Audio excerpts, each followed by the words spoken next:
Hello, hello. It's Quentin with the Fashion Dog. Welcome or welcome back to the channel, honey.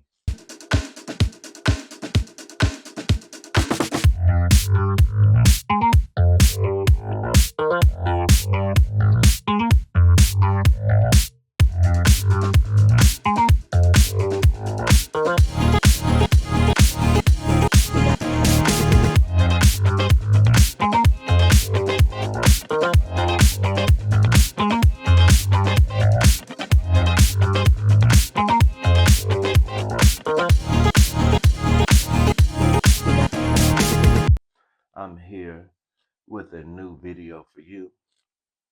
I haven't done one of these in a while, but today we're doing a critical viewing, honey.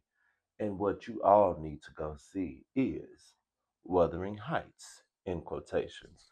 The new film directed by Emerald Fennell, with songs by Charlie XCX and costumes by Jacqueline Duran, who also did the costumes for Barbie.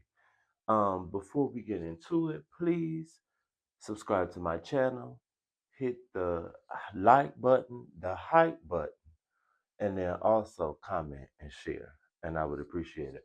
I'm getting closer and closer to 500 subscribers, so you can help me get there so I can get my first level of being monetized. Okay, let's do it. That would be stunning if I was got to 500 by the middle of the year, by June. Let's speak it.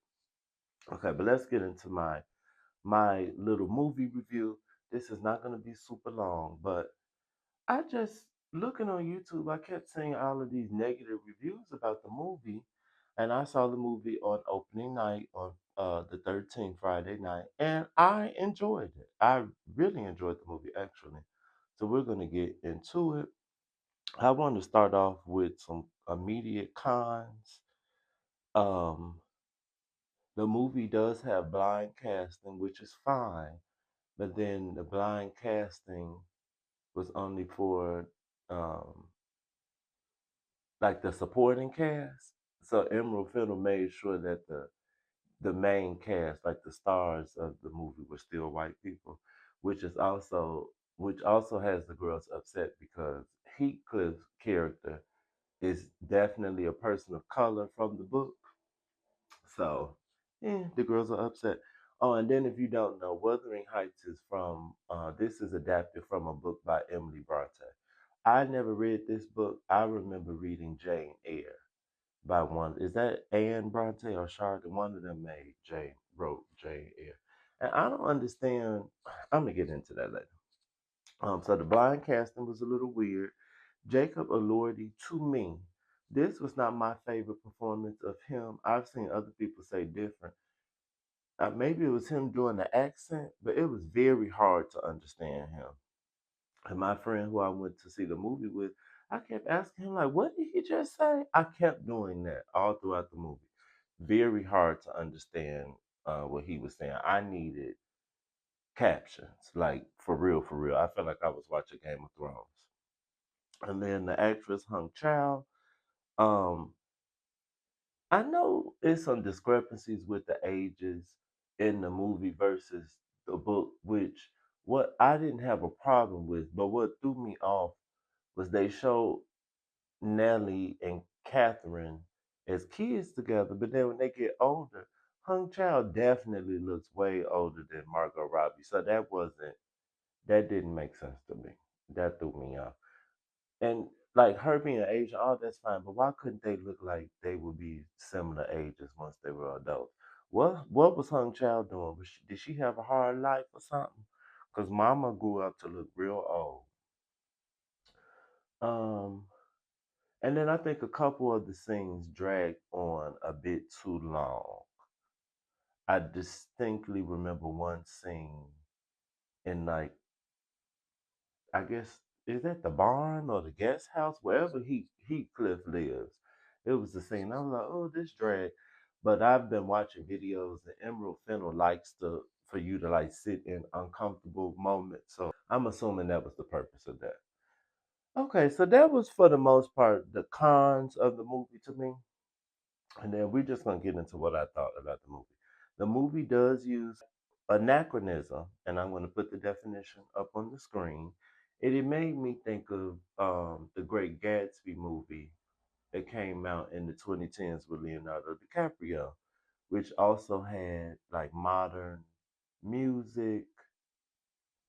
And I guess the fashion was still giving the fashion from the time, but it probably was more elevated and more zhuzhed up for the screen. And just the story in general kind of was reminding me of Great Gatsby, like a man who um, gets wealth to get a woman, if that makes sense. So it just kind of made me think of that. I also thought it was funny. Isabella at some point mentions she's telling the story of Romeo and Juliet to her brother, which I thought was funny because another tragic love story. Though I think Romeo and Juliet is more of an actual love story than what Wuthering Heights does not sound like a love. I guess a tragic one, but it just sounds like a fool. Nothing about this sounds aspirational at all.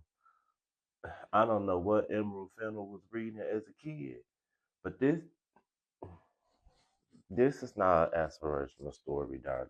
This is a traumatic love story. That's what it should be called. Mama, this is garbage. Right here. There's a YouTuber, classical JG, and she talks about how the movie doesn't add much that isn't in the book, and that it's actually, of course, she takes stuff out, but she doesn't add a lot of stuff that's not in the book, if that makes sense. And then she also mentioned that in the book, Nellie is an unreliable narrator. So just knowing that, I'm okay with, because I think in the book, Heathcliff and Catherine don't actually have sex with each other, or they're not intimate, but in the movie they are. But I'm okay with that because it's given Nellie wouldn't know everything that was going on anyway, if that makes sense. So the movie kind of fills in some gaps, and then it also condenses some aspects, like Catherine's brother is eliminated. So again, from some videos I watched and a little research, they took aspects from the brother and just gave them to her father, who's in the movie most of the time. So again, it seems like there are things removed from the movie and the story, but the themes and the messaging is still pretty much the same, if that makes sense. Um, the costumes and the color palette of this movie is just stunning. There are if you don't know, if you are new to my channel, I am a visual artist. I'm a graphic designer. I do a little sewing. I'm a new potter. I'm an artist and a designer and a multidisciplinary artist. How about that? This movie was just so inspiring from a visual aspect. Red is such a tough color to me and a harsh color, and as an adult, I'm trying to embrace red. The fact that they had white and red together and it actually looked stunning and didn't look cheap, I was so glad. What's her name? Jacqueline Duran. You did that, mama. Oh, these costumes. I need to see this movie. I almost feel like I need to own this movie. Visually, it was just stunning. There was some like some jewelry she had on that was reminding me of like some Dolce and Gabbana jewelry or some Chanel jewelry. These crosses. Oh my God, everything was just so stunning. The set and the costumes, amazing. And you can look at the set. They have an architectural digest video for Thrush Cross Grange and for Wuthering Heights. And I like both sets, but I love the contrast of Wuthering Heights versus Thrush Cross Grange. Ooh, the Thrush Cross Grange, everything about it was just so decadent. From the food on the table, Catherine's room. And if you watch this video, you get more details. But the room, they took a picture of Margot Robbie's skin, and the latex was like a little transparent, so the pictures of her skin are behind the latex. So it's just so stunning. The leeches that were on the wall, stunning, stunning movie. And I've seen some people say that this was a sequel to Barbie. And I actually can see, I get that comparison.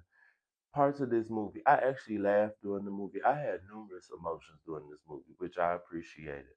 I definitely laughed. I loved all the fashion. It was a little camp to me. And it feeling like Barbie is appropriate to me because she got this lavish life, but she still didn't get have what she wanted. So she just felt like a shell of a person. So her giving like a doll perched up, that was accurate to me. I I like the symbolism with that or the metaphor. I was here for it. I love the dollhouse and the dolls that are exact replica of the house. And then the dollhouse had a dollhouse in the house. It was just so stunning. The soundtrack by Charlie XCX, I enjoyed. I actually wish we got a little more music, but it was good to me. I definitely, I'm gonna reiterate this. I laughed. I caught myself laughing a few times. This wasn't as sexy of a movie as I thought it was going to be. It was definitely given how 50 Shades of Grey kind of disappointed me on the sex tip.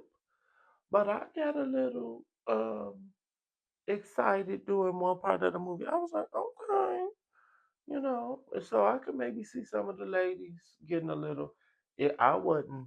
It didn't flood my basement, but Jacob Elordi and Margot Robbie are two stunning people. I love both.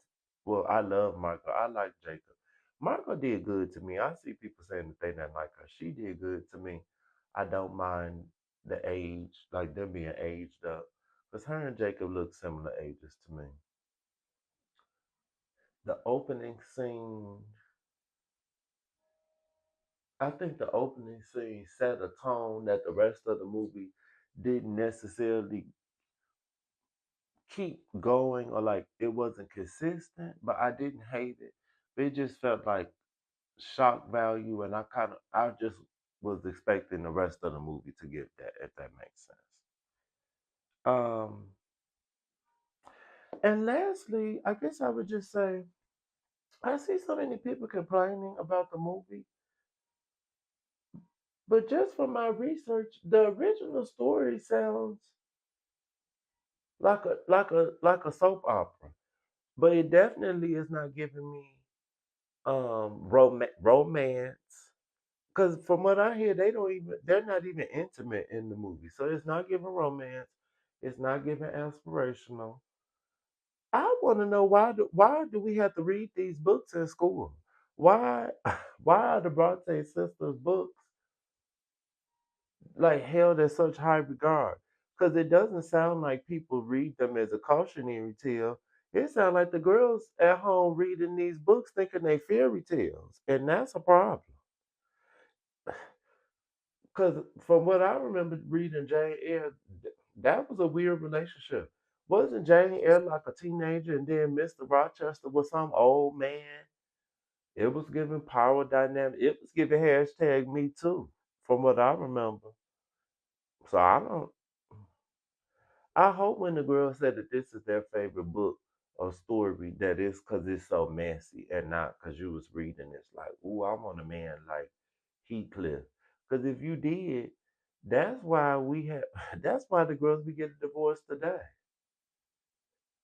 It was, it was abusive. It was